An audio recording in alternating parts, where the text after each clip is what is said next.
There you go. Recording. All right. Welcome back.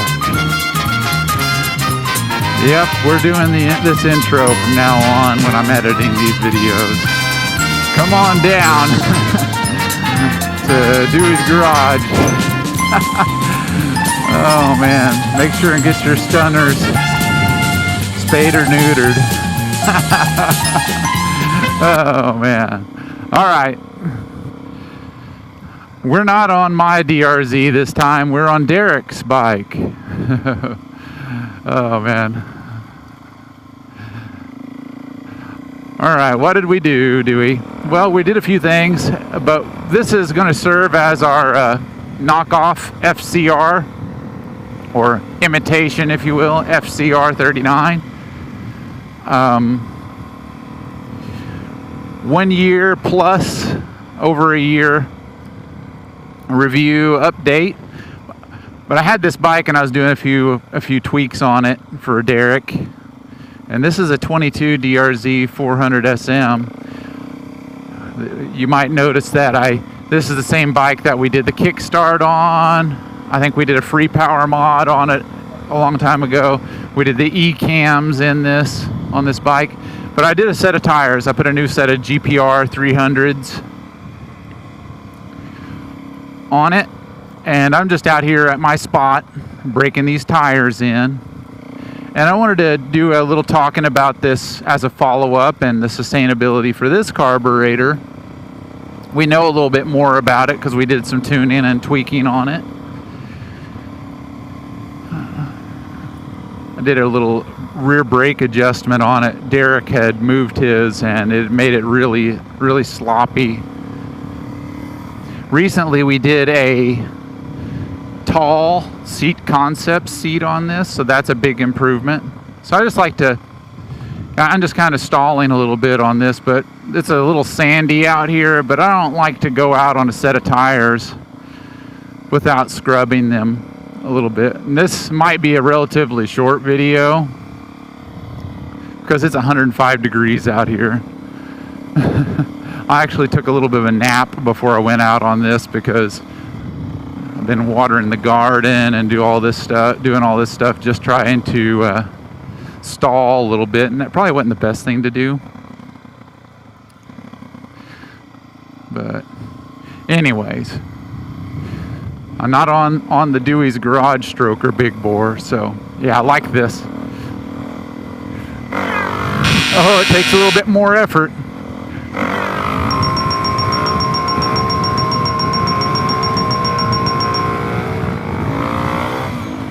Oh yeah, that feels real good. So, we're going to do a little riding around and talk about this bike and what all we've done. And he's just got this thing dialed out. We started right out of the gate with this bike, and you know, we started with the 3x3 mod. We did the jet kit on there, even with the stock exhaust. And then he ended up getting a DG exhaust for it, a slip-on, and then an FMF header that he had his DG adapted to by a muffler shop. That's a really easy thing to do. And then at that time, when we had the full exhaust on here, is when we put this replica. It's a replica FCR 39 MX carburetor on there. And if you can go back to that video, it's about a year ago as of this date and some change. And it took us a little while to get it tuned because, as I said in that video, the manufacturing is a little, I don't know, the quality isn't necessarily the same as far as their assembly, and some of their parts are really good, some of their parts aren't really good. Hello. And that's kind of what I had to deal with. You'll recall that I had to mess with the float height a little bit. This carburetor is a little bit more, I don't know, picky about the weather. Like right now, it's really good. It didn't bother me that much on that particular wheelie. Well, my voice cracked. I'm going back through puberty again. Maybe those hormones that those shots they've been giving people, maybe I got some in my sleep. The aliens did it or something. Okay, balance check. Hey there, Mr. Biker Man. Yeah, what's up? Yeah, we're cool. And so when I rode this bike last, it was actually down this road a ways. We were working out together, which was cool. We did a week there while he was, I think his work was on strike. And so he was on strike, and so we worked out. And it was a comparable weather conditions. It was about 100 degrees, maybe a little bit over. Not quite as hot as it is now. And I noticed that, after getting in the wheelie, it was kind of boggy. And that might be because our float height has settled back in a little bit more, and maybe it's a little lesser amount. So the smaller your number of your float height, and if you don't know anything about float height, that's cool. Smaller that number is, the greater the amount of fuel in your basin of your float bowl, and that affects how much fuel your carburetor is getting fed through your jets. That affects your pilot jet. That affects your main jet. And if it's a greater number, that means your float height. That's the greater distance it is from the body of the carburetor at the highest point of the float. When the needle seats into the needle seat. Wow, we're getting real technical. It's kind of like that person that says, "Do not come. Do not come." Well, I'm like Trump. I'm gonna come.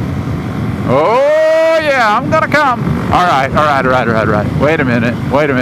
We're getting political again. You just got to deal with it. So as that number grows, the greater the number is, the smaller the basin is, and so that affects, like if we had a 150, which we don't, it makes it act more like a 140 or 130 or something like that, depending on, it's not immersed in as much fuel. Or likewise, if you have a 150 and it's got more fuel that it's immersed in, it acts a little bit more like a 160 or something like that. So getting that right is a big deal. And on the stock carburetor, having it correct and not too high means a lot of people I fixed this for some bikes. It's let's see, the term for it is it just overflows. The overflow for the carburetor is kind of tricky on those stock ones, and if you start a siphon when you lean it way back, which is farther than I ride, it'll siphon the fuel out of the bowl and it'll kill it. It'll cause you to maybe even mousetrap or stall out, depending on your wheelie skill. But oh yeah, this adjustment's where it needs to be. I had to really squeeze on that rear brake last time I was on this bike, and I feel a lot more comfortable about it. Let's see. Can we get a wheelie out of it? Should I do one? You're not on a stroker. Oh, fail number 2. What a bummer.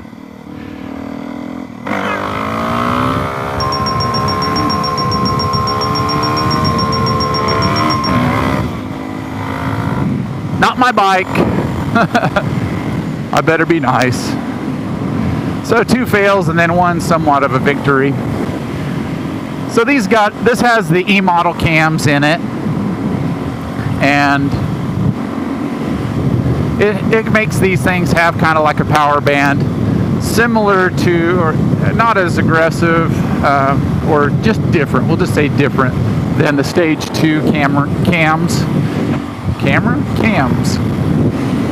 So we've got that equipped on here, and a big shout out to Link's Garage for sending my buddy a care package with his minimizing kit here so it makes the LEDs not as oppressive. So why did I have it in my garage? Yes, I was changing the tires. I was making the adjustment on the foot brake lever, which is much better now.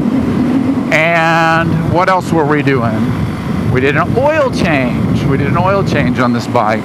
It needed it. We're doing them about every 1,000 miles just as a preventative. Some people might say, oh, that's too much. What else have we done to this bike? Well, if you watch the other series, we did the kickstart on this along with the not stage 2, the E-model cams. Oh, I'm really starting to feel that heat. It's hot. It's hot out here. But what else did we do? We've done the free power mod on this. We did tune the original carb, or the factory carb, for his setup. He put these pegs on here. Now he's got the full FMF exhaust on it, and you just can't go wrong with an Enduro or a Supermoto or a dirt bike in general with a FMF on it. Let's see, I think he repacked it. What else did we do? He's got a nice little graphics kit on there. We did a rear spring by Race Tech. It's a little more aggressive than what he needs for him, but he was wanted to be able to not completely bottom out if he gave his wife a ride, or ends up making gains in the gym. So it does make it a lot more rigid. We turned some clickers on the front suspension. It's in good shape. Let's see, what else did we do? We got the Core Moto brake lines on it, and he put these bark busters. He's got the ASV levers on here, which I'm not a huge fan of ASVs. They're easy pull levers. I'm not really a fan of them.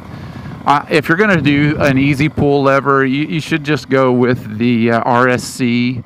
Those things, they've got it figured out. You're going to pay a lot for them, but you get what you pay for. But these levers are really nice. They're adjustable.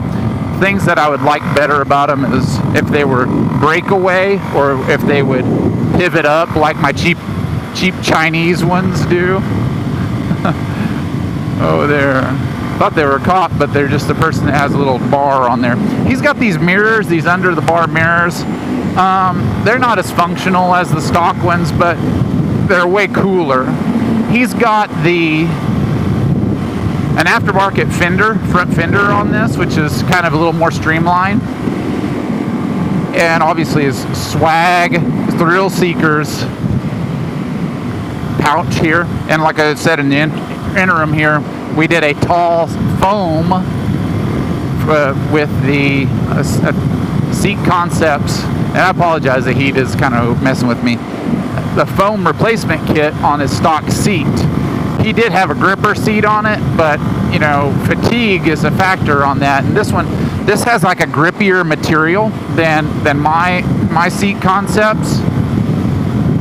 Mine's a little bit more slick, but it's got the stitching to give you some grip. And I'm not opposed to this. I like it. I think he's got the carbon sides on there. And like I said, we did the rear suspension. Oh, I know I'm missing something easy. I'm missing something easy on this. Come on, Dewey. Oh, yes. We did the Ford fabrication. I think it was the Ford fabrication mount for the LED headlight. We've got I don't know if it's a Tusk or it's just one of those brands that has a temperature or a thermometer on it for your radiator cap. And I think it's a little higher pressure, but not crazy higher. But this bike feels freaking phenomenal. It feels great. And, like I said, he's got the graphics on here. And we're going to get back into the review. Sorry, I got detracted away from it. Oh, yes, he's got some radiator guards on there, very similar to what I have on the E model. Very nice. So this carburetor, after I did this, We got it running acceptable, which is doing really good right now. Maybe a little bit higher idle, I don't know, but it varies a little bit. But again, that might be our heat messing with us, and it could be just our adjustability on this bike, on this. You know, we're running stock cables on it. I'm glad we were able to do that. I did have to modify that entrance, the way this hooks up to the bike with the stock cables, but that's not a big deal. That shows in the video. Will every single FCR replica work on your bike? Maybe not. It's the manufacturing variables are not. You know, there are a few of them, and you just got to accept the fact that there's going to be some variance in that, and you might be able or you might not be able to compensate for them. But you're talking about a carburetor that you're paying $150 for or so, and then you get your.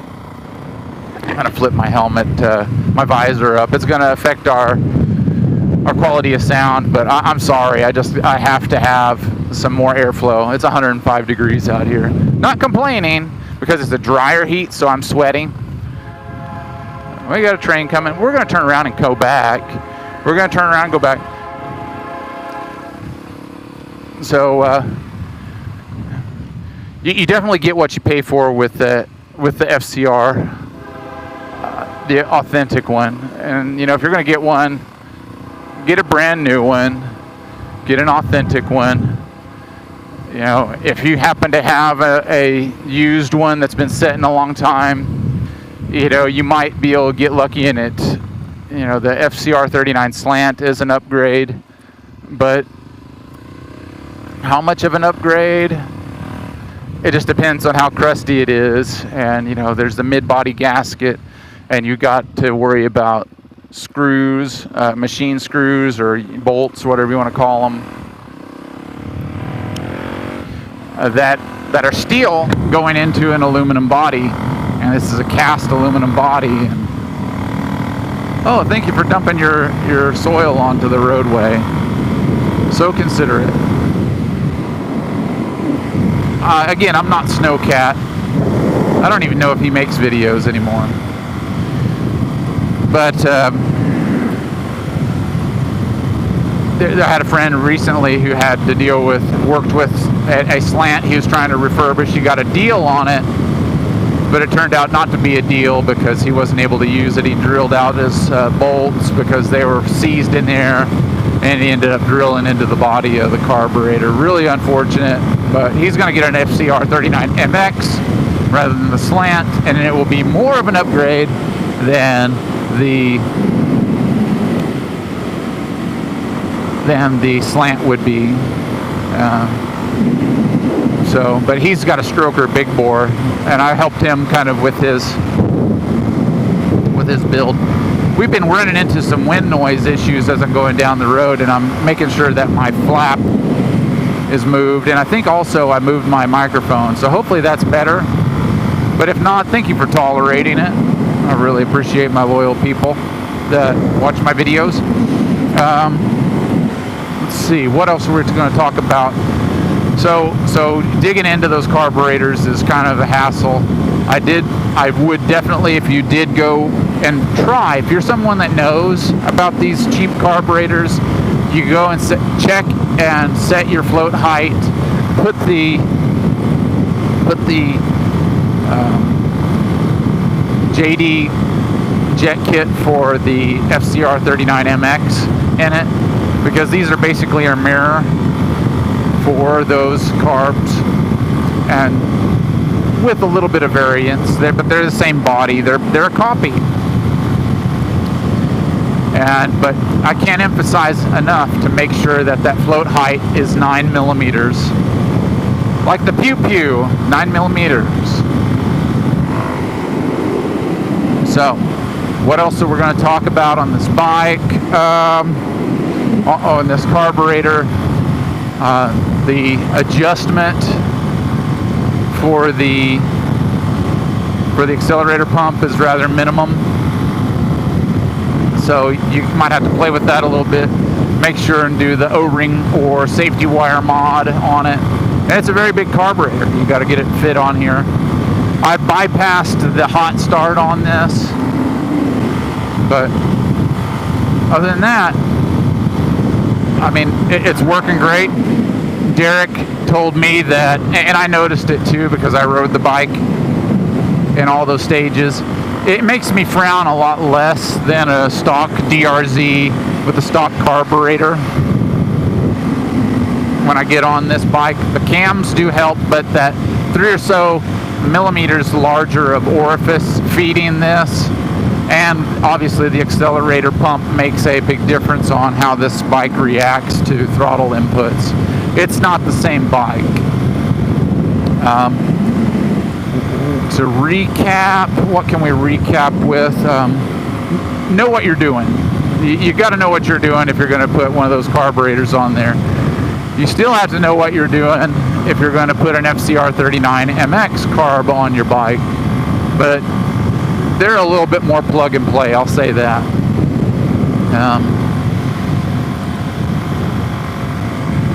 Trying to fill with a little bit more information. We've got, if you do know what you're doing and you want to do an experiment, you're talking about, probably by the time you get your adapter kits and your jet kit, a couple $100, $250 or so, they get them to you real fast, and it might be a good quality and it might not. That's the big thing, is manufacturing quality on the FCR 39 MX. Authentic one is going to be less of a question, and if you buy new, which I suggest, you get what you pay for. If you get a refurbished one, you might be like me. You might end up with a lesser quality one.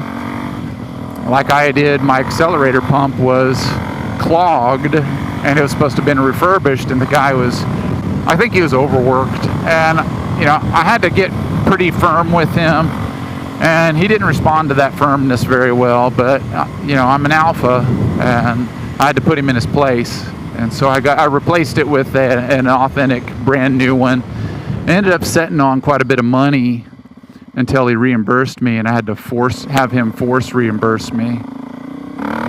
Oh, it's not a stroker big bore. On stroker big bore, this thing would have freaking threw you back in first gear. Well, that's just the way she goes. I think I got these tires pretty well broken in. This bike's fully hot. Oh yeah, feels good. Yeah, I'd take this bike to the track. Well, I think we're going to wrap this thing up, but I'm going to try to wrap it up with a wheelie. And I'm not going to cut this. I'm not going to cut this video. So if we end up with some fails, I'm not going to end with a complete failure. But this isn't my bike, and I'm not going to flog it like I do mine, unless I do. So let's see if we can end with a good wheelie. Good brake.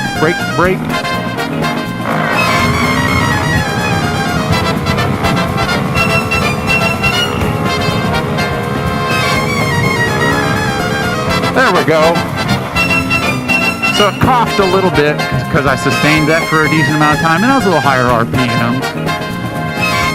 But this bike responds, it's a little higher RPMs on those E-cams.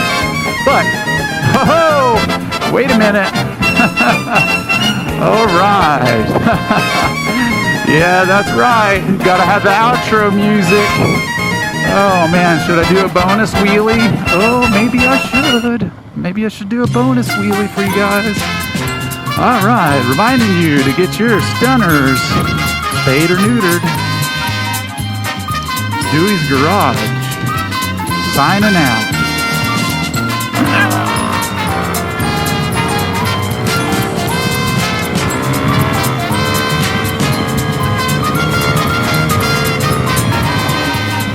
Thanks for watching. See you next time.